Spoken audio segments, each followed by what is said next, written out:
sidaas Cabbaas uu sheegay anoo ku hadlaya afkii guddiga doorashooyinka Puntland shirkan maanta gobolka bari aanu ku qabanay waxa ka horeeyay dhowr shir oo kale oo aanu ku qabanay qaybo kamida gobolada Puntland shirar badan oo kala duwan waxaan u maleynayaa shirkaani inuu yahay kii lixaad shanaad kolay ma hubo laakiin meelahaas inuu noqonayaan u maleynayaa waxaan ka hadlaynay dantaas caamka ah iyo dimuqraasiyadda iyo sidii uu ku taabageli lahayd iyo sidii la isaga wareysan lahaa nuxurkuna waa intaas haddaan fasiro ka guudi ahaan annagu waxaanu nahay sida hadalka markii horeba loo sheegay guddi ku meel gaara teeram yar baanu leenahay teeramkaas inta aanu qaban karno inaanu sharaxno ummadana gaarsiino kaliya baanu leenahay waxaanu leenahay inaanu sameeyno wacyigelin dadkii loo wacyigeliyo waxa ay tahay doorka laga rabo ummadda doorkeeda waa wacyigelin halkaas qodobkaasi waa qodob halkaas yaallo waa sidaas weeye waxa kaloo sameeynay oo aanu leenahay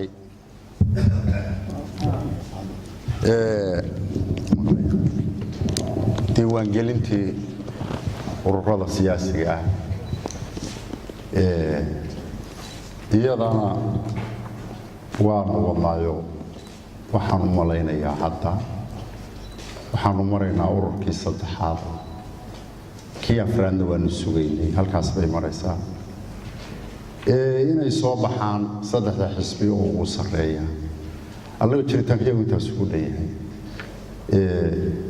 intaasaan rabnay ummadda inaanu la wadaagno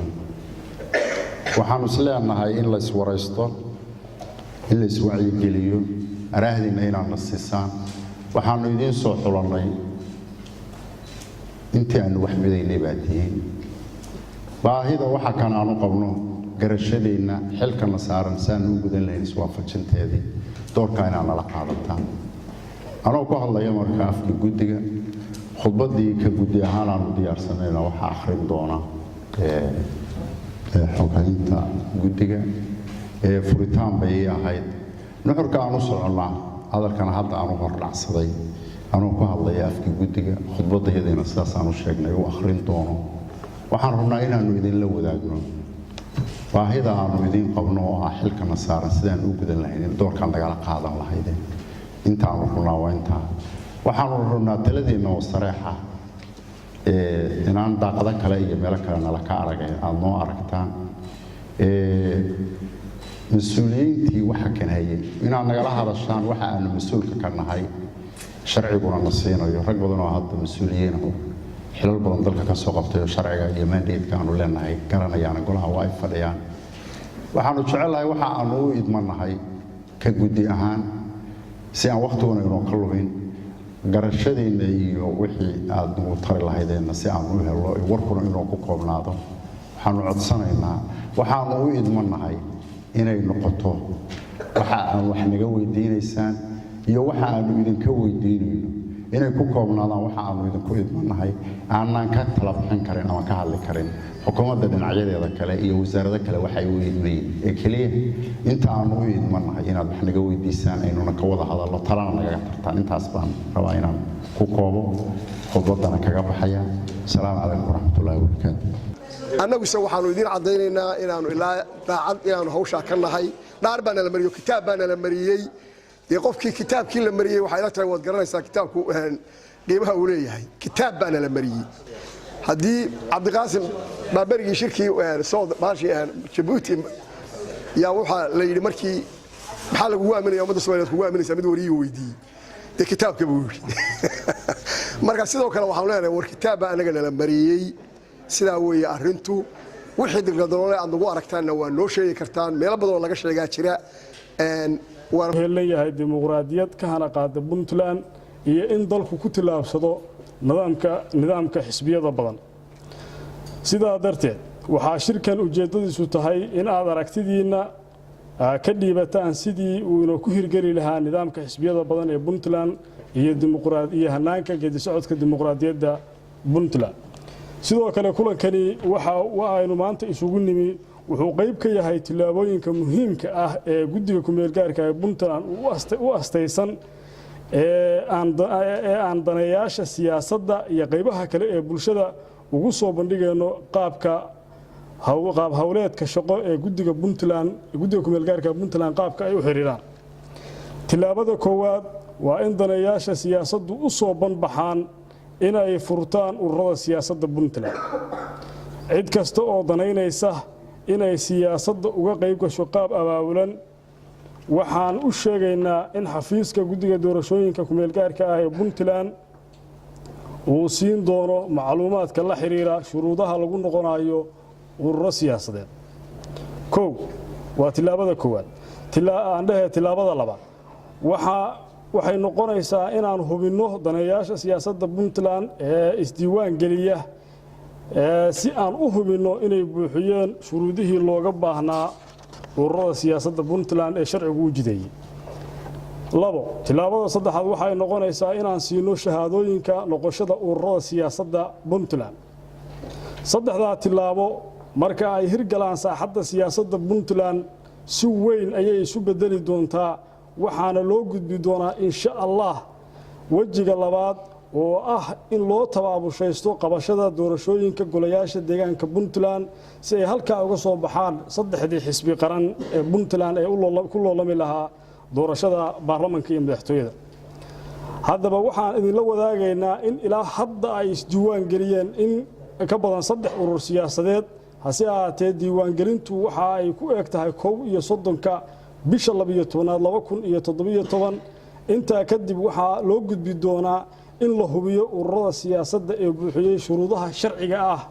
ee looga baahan yahay ururada siyaasadda Puntland ugu dambeyntii waxaan cadeynaynaa in guddiga ku-meel gaarka ah ee doorashooyinka Puntland uu yahay hay'ad madax bannaan oo ay ka go'an tahay inay guud ahaan bulshada Puntland ugu adeegto sida ay farayaan dastuurka Puntland iyo sharciyada kale ee Puntland u yaala aad iyo aad baad u mahadsantihiin xafiiska gudoomiyaha guddiga doorashooyinka ku-meel gaarka ee Puntland barakaatu runtii farxad bay noo tahay inaan kulanakan iyo kulano badanba aan haddaan nahay hay'adda bulshada rayidka ee Puntland aan ka soo qayb galnay qaybna aanu ka ahayn runtii waxaan kaloo rabaa inaan u mahadceliyo TBEG oo in muddo aba hawsha waday hay'adda bulshada rayidka ee Puntland waxay qayb ka tahay lafdhabarna u tahay dhammaan arrimaha bulshada masiirkeeda ah oo ay ka mid yihiin bulshada rayidka inay ka qayb qaataan siyaasadda dimuqraasiyaashanka iyo horumarka dalka runtii kulanakan maanta la qabanayo oo aan filayo inuusan ahayn kulankii ugu horeeyay laakiin ilaa dhowr kulan oo kale ay ka horeeyeen intaba bunso oo TBEG la shaqeynaysa waxay ka geysteen gacan kuwan iyo kuwa badan ba waxaan rajaynaynaa ayagan inaanu ka geysano gacan waxaan aad ugu faraxsanahay in hawshatan ay muddo soo socotay runtiina maanta dadka halkan fadhiya aad garanaysaan kulligood waxay u badan yihiin siyaasiyiin odayaal dad waddanka xilal hore u soo qabtay dad waddanka hadda xilal u haya iyo dad bulshada rayidka iyo bulshada Puntland sumcad ku leh runtii waxaan aad uga mahadcelinayaa guddiga doorashada iyo cid walba barnaamijka soo qabanqaabisay annaga bulshada rayidka asaas ahaan runtii waxaan doorka aan u taaganahay baa wuxuu yahay inaan mar walba bulshada rayidka ku soo engage garayno ama mar walba aan mar walba ay ka soo qayb galaan bulshada rayidka shirarka noocan ah oo runtii u ah shirar masiira waxaan rajaynayaa inaad doorkiina qaadan doontaan waxaan rajaynayaa in aragtidiina aydin waxa weeye la baqaylin ee guddiga doorashada runtii aragtidiina ku kordhisaanin fikirkiina ku kordhisaanin wax walba haysana ku kordhisaanin waxaan rajaynaynaa annagana asabuus ahaan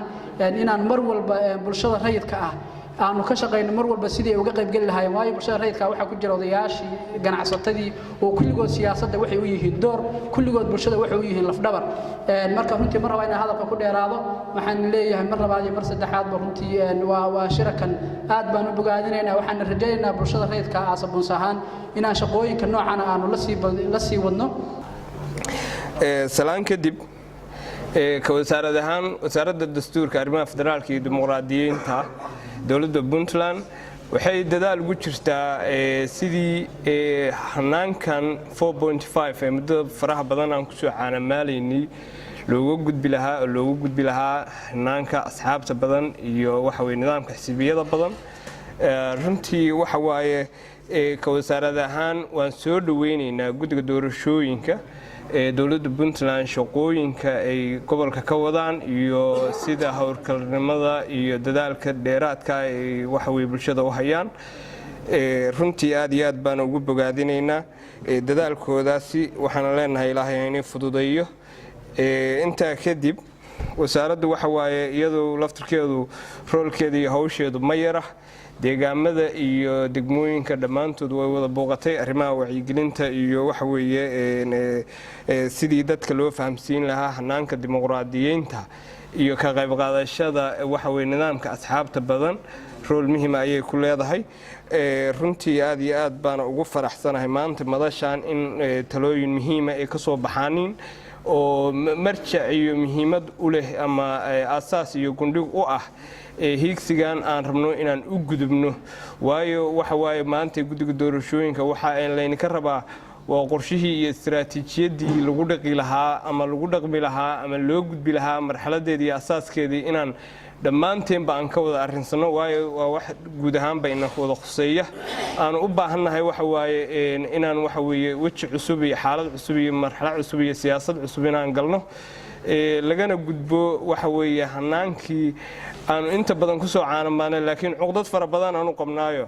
dhalinyaradu badanaa waxay dhahaan anagu hanaankaasi nama uusan anficin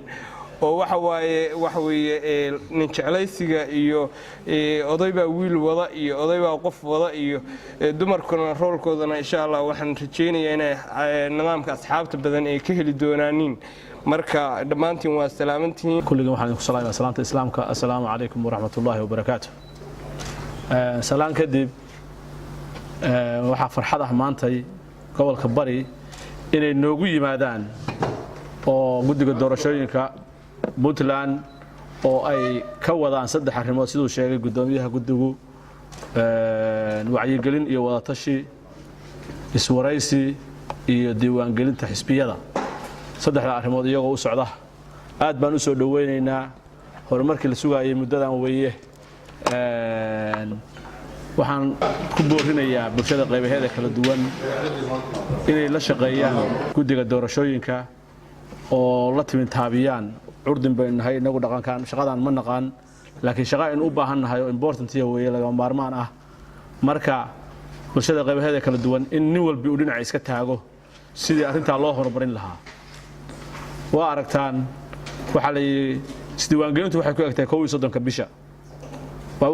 waqti dhow weeye hadda saddex xisbi baa diiwaan gashan sida la sheegay hadhow waa leega boobay iyo ma ogeyn iyo muddo nimankan qaylinayeen oo hadii ilaahay maayo wacyigelinta wadeen gobolada kale tan waa ka soo sameeyeen inta ka hadhay waa muddo ciriira weeye marka waxa la rabaa in loo diyaar garoobo saxaafadda dadka naga maqlaaya oo banaanka jooga oo hadda golahan joogin iyo dadka joogaba qofkii dan siyaasadeed ka hayso inuu xisbi furto xilliga la sheegay waa inuu ku diyaar garoobaa horumarkuna waa ogtiin intaynu jiray inagu 19 sano inuu jiray 19 sano waxaan wax ku soo xuleynay waa taqaaniin marka inaynu ka gudubno oo aynu horumar gaarno sanadka caqabadihiina ku dhacay markii hadii ilaahin maayay bay kamid ahaayeen oo markasta la sheegay lahaa hadda Puntland 19 sano jirtay sababtay u gaari weyday doorasho xor ah oo 1114 ah oo markaas 4.5 loo daba joogo Soomaaliya sababtay keentay 4.5 ku noqoto waxa la ogaaday Puntland oo 19 sano jirtay inay gaari weyday marka waxa la rabaa inaynu ka baxno arrintaas oo talada aan qaadano oo guddiga mandate la siiyay waa wada taqaaniinay lala shaqeeyo aad baad u mahadsantihiin shirkeenana weydino furan yahay intaas aan u lahaa. Assalaamu calaykum waraxmatullaahi wabarakaatuh.